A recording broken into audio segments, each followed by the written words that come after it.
offseason as he prepares to enter free agency for the first time. And, we're going to probably see a lot of this. Julian Edelman took to Twitter with his best recruiting pitch. He used Lloyd Dobler's strategy from the movie Say Anything. I love it, actually. It's a nice Photoshop there as well.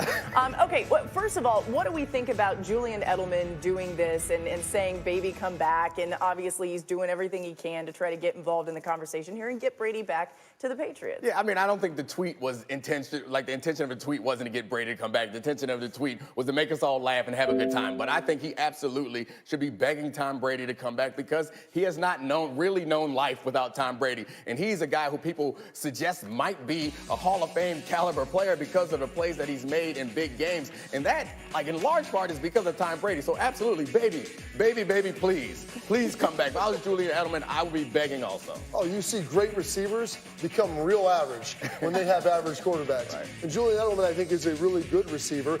I think he's been great because he's been Tom Brady, and they put him in positions to be able to make big plays on big stages.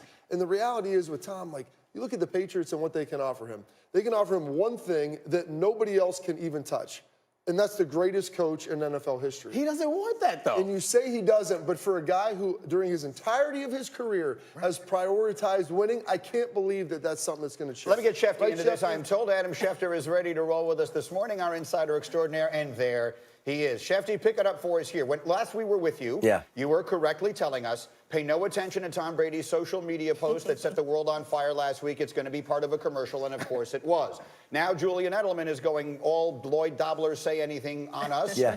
Where do we stand as far as Tom Brady on this morning?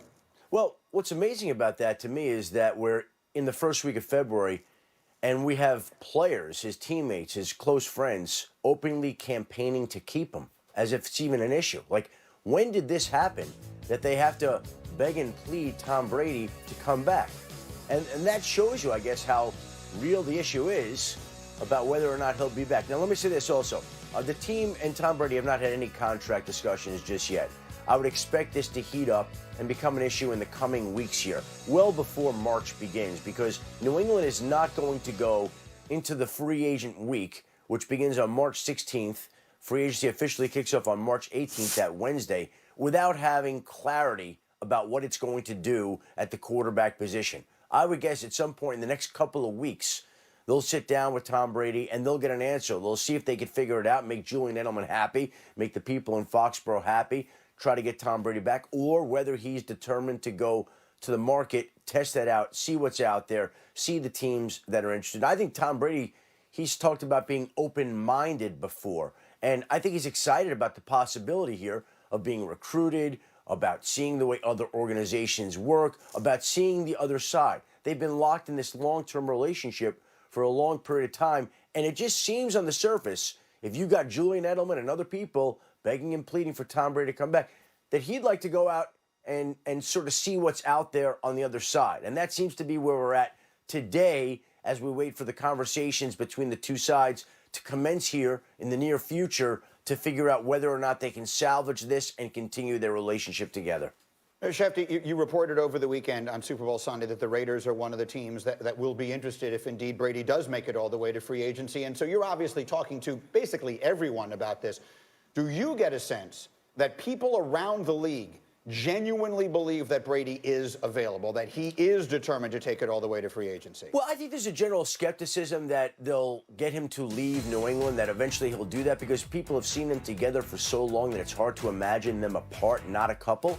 But I think that, again, there also are people out there who say that if this is going on the way it has, then there clearly has to be some smoke here. And look, all you have to do is compare and contrast it to the situation in New Orleans with Drew Brees. Drew Brees has openly come out and said, I'm going to re-sign with New Orleans or I'm not playing anywhere else. We haven't heard statements like that from Tom Brady. And that's his right. He gets to do what he wants at this period of his career. I think people are skeptical ultimately that he will wind up leaving New England, but I think everybody's got their eyes on the situation. They're waiting to see how it's resolved, and I think there also are people preparing. I know there are teams preparing that if it doesn't work out in New England, that they'll be ready to make their best pitch to Tom Brady. All right, Schefter, you're going to stick around with us all morning long here. There's a lot more on the NFL plate that we'll get to with you, but let us now get you to the game of the night, the clash of the two stars. You got Giannis, the Greek freak, against Zion, who's just the freak. And Jay Will, let's take a close look. Pelicans and Bucks. And how about Zion in the early going? Yes, 79% of the touches he gets, he either scores or rebounds the basketball. Another prime example right there. And here we go again as they're out there and they're moving, and look at Zion here. Go to the hole, but Giannis is there. That's what happens when Giannis has a 7'3" wingspan. No way he's going to be able to get that shot over the athleticism and length of Giannis. So Zion had 3 points, 1 for 5 from the floor when guarded by Giannis in the first half. Now we're going the other way, and this was almost spectacular.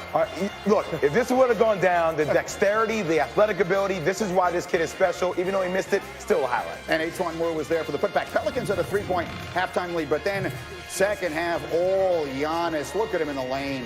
When would you ever refer to Zion as mouse in the house? But that's what that situation was for Giannis. Yeah, Bucks take a 4-point lead, and then Giannis also finding his teammates. Look at the nice dish to Wesley Matthews. How about the pass mid-air? You're going to see it on the replay. What? With one hand? What a find. And Bucks take a 10-point lead, and they're not looking back. Pelicans are down 9, and here we go. Lonzo, no.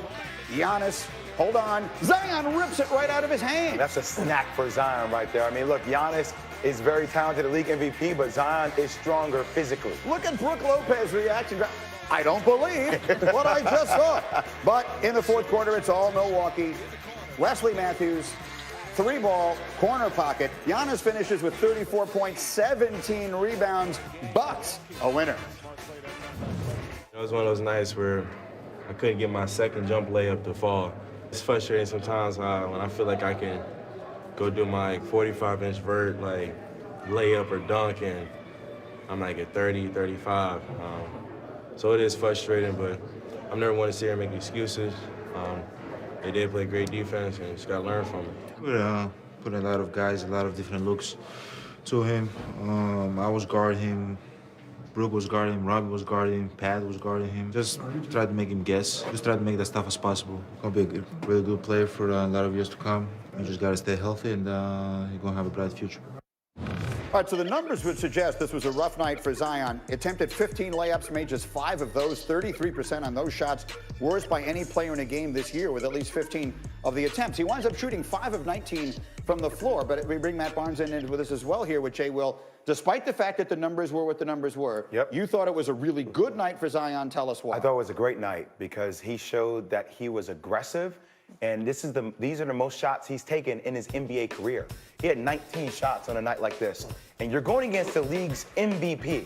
Giannis is a freak athletically. You saw a 7'3" wingspan. But Zion did not back down at all, Matt. He was aggressive. And this is the next level, maturity-wise. You want to see the evolution of Zion for him to become a superstar in this league. I love the attempts. I love the aggressive-ness. I think Milwaukee did a great job all night of their Lopez twins and Giannis of keeping their body between him and the basket. I think he got a taste of what this is what the top echelon of the NBA is like, and they made him work. But like Jay said, I like the fact that he still took 19 shots. He played 31 minutes, and he just understands it's going to be a game-by-game process to continue to get better. And by the way, they're playing against the Bucks, the best team in basketball, by the way, who are having a historic season. Could be one of 3 teams in NBA history to get 70 wins. Like, that's how good this team is. How about just this Giannis and Zion back and forth that we'll get to see for hopefully many years to come? I think this is going to be great just because both these guys are different athletically, and seeing the fact that Zion wants to challenge him, plus TV's going to make this game bigger than what it always is. We're going to see a lot of this. It's going to be fun. I think he matched his energy. I don't think he was intimidated. Just shots didn't fall tonight. I think the weak side of Milwaukee kept his second jump rebound from being effective because they're so athletic, so they were able to tip the ball away, and normally he gets maybe 2 or 3 of those a game to get himself going. So they just did a good job of,